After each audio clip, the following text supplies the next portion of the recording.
बहुत समय पहले की बात है।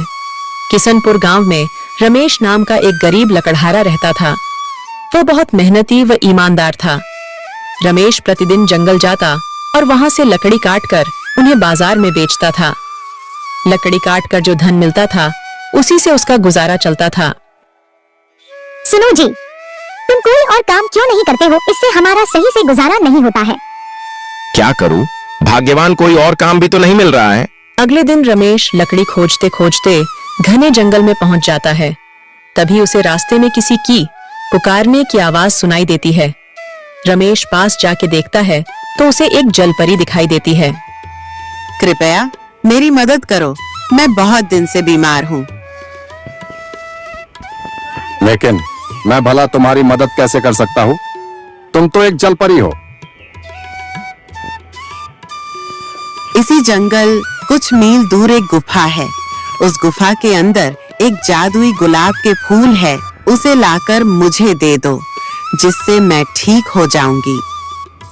रमेश जलपरी की बात मानकर उस जादुई गुलाब की तलाश में चल देता है।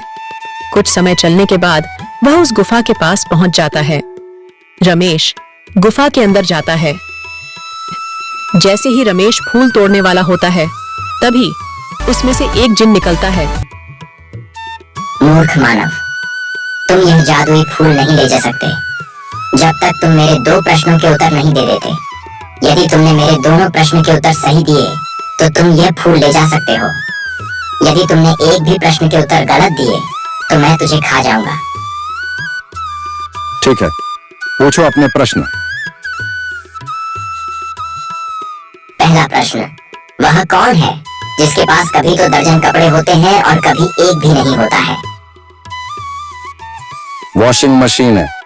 कभी इसके पास ढेर कपड़े होते हैं और कभी एक भी नहीं होते। बिल्कुल सही उत्तर। दूसरा प्रश्न, वह क्या है जो है तो सोने की मगर सोने से भी सस्ती है?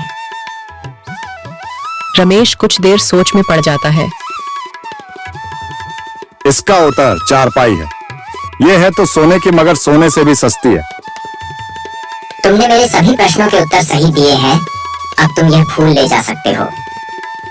यह कहकर जिन वहां से चला जाता है। रमेश फूल लेकर सीधे जलपरी के पास जाता है। जलपरी ओ जलपरी, लो अपना जादुई फूल। जलपरी रमेश को मदद के बदले में उसे सोने के उपहार देती है और वहां से चली जाती है। रमेश उन सोने के सिक्कों से अमीर हो जाता है। फिर वह अपना जीवन हंसी खुशी से गुजारने लगता है।